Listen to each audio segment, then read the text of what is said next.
Hello, मैं हूं आशीष और आप देख रहे हैं लीगल इंसीन। आज के इस पर्टिकुलर वीडियो में हम समझेंगे कि अगर किसी भी व्यक्ति से आपको पैसे रिकवर करने हैं तो उसकी लिमिटेशन पीरियड क्या होती है। लिमिटेशन पीरियड का मतलब समझिए क्या होता है। पहले लिमिटेशन पीरियड का मतलब होता है कि किसी भी काम को कब तक आप कर सकते हैं। अगर उसके बाद अगर आप करते हैं तो कोई भी लॉ आपकी हेल्प नहीं करेगा, कोर्ट आपकी हेल्प नहीं करेगी। तो लिमिटेशन आपको बेसिकली वर्ड समझ में आ गया होगा, समथिंग दैट लिमिट्स यू।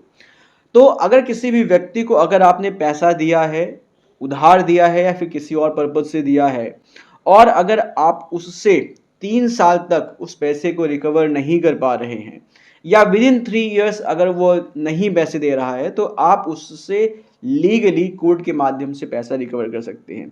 जैसे ही 3 साल बीतता है आप जो है फिर उससे लीगली जो है वो पैसा रिकवर नहीं कर सकते, आप टाइम बार्ड हो जाएंगे। तो हमेशा याद रखो, बहुत ही सिंपल सा तरीका है जो आपको यहाँ पर यूज करना है।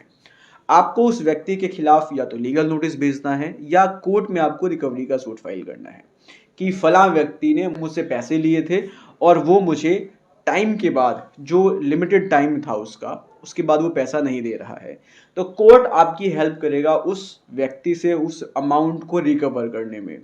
लेकिन यहाँ पर आपको 3 साल के अंदर ही उस व्यक्ति को लीगल नोटिस भेजकर या एक रिकवरी सूट कोर्ट में फाइल कर उस व्यक्ति से उस पैसे को आप क्लेम कर सकते हैं।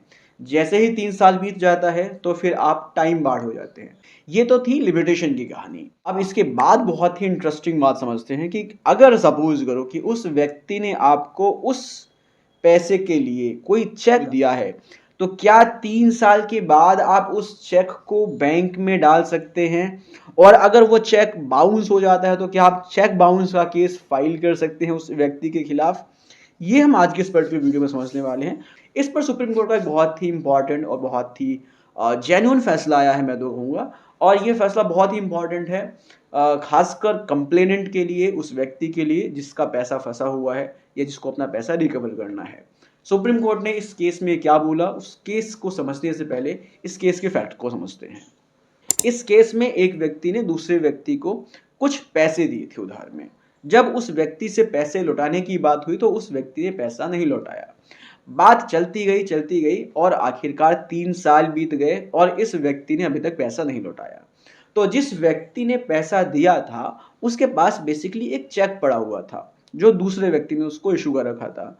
इस व्यक्ति ने उस चेक को बैंक में डाला और वो चेक बाउंस हो गया, और फिर जो है इस व्यक्ति ने एक चेक बाउंस का केस उस व्यक्ति के खिलाफ फाइल कर दिया। इसके बाद वह व्यक्ति जिसके खिलाफ चेक बाउंस का केस फाइल किया गया था वो डायरेक्ट हाई कोर्ट पहुंच गया सीआरपीसी के सेक्शन 482 में उस क्रिमिनल प्रोसीडिंग को क्वैश करवाने के लिए कि भाई अब यह व्यक्ति 3 साल के बाद आया है, that is out of limitation and he can not file case against me, cheque bounce case.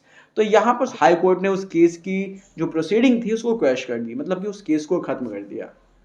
अब इसके बाद जो ये कंप्लेनेंट है आत्मजीत सिंह, ये सुप्रीम कोर्ट अप्रोच करता है और सुप्रीम कोर्ट आकर कहता है कि कोई भी मैटर लिमिटेशन का है या नहीं है, that is a part of trial. ये ट्रायल का पार्ट है। ये स्टार्टिंग पॉइंट में ही आप कैसे इस चीज़ को डिसाइड कर सकते हो कि ये लिमिटेशन में है या नहीं है। आप बेसिकली जो है इस तरीके से नहीं कर सकते। मैंने कोई रिकवरी सूट तो फाइल नहीं किया है, ये चेक बाउंस केस है और चेक बाउंस केस में लिमिटेशन तय होगी या नहीं होगी ये ट्रायल का मामला है, ना कि स्टार्टिंग में ही आप इस तरीके से केस को डिसमिस कर सकते हैं या केस को ख़त्म कर सकते हैं। सुप्रीम कोर्ट ने बात को समझा और सुप्रीम कोर्ट ने एक सुप्रीम कोर्ट का पहला डिसीजन ऑलरेडी इस पॉइंट पर या इस लॉ पर पहले भी आ चुका था 2022 में।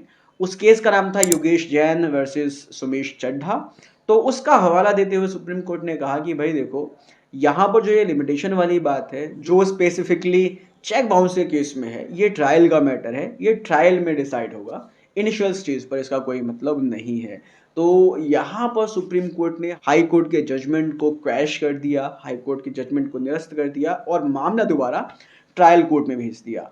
और इस तरह से ट्रायल कोर्ट में जाकर ये केस अब डिसाइड होगा। तो इस तरह से पूरे मैटर का यहाँ पर सुप्रीम कोर्ट ने निवारण दिया कंप्लेनेंट के फेवर में कि कंप्लेनेंट अगर कोई ऐसा केस है जिसमें उसके पास उस व्यक्ति के द्वारा जिसने पैसे लिए हैं अगर चेक इशू किया गया है तो चेक को वो लिमिटेशन पीरियड के बाद भी फाइल कर सकता है और फाइल करने के बाद पैसे को चेक बाउंस केस के माध्यम से रिकवर कर सकता है, अगर मामला जेन्युइन है तो। सो आई होप आपको पूरी वीडियो इन्फॉर्मेटिव लगी होगी। मिलते हैं नेक्स्ट वीडियो में। Take care, bye bye.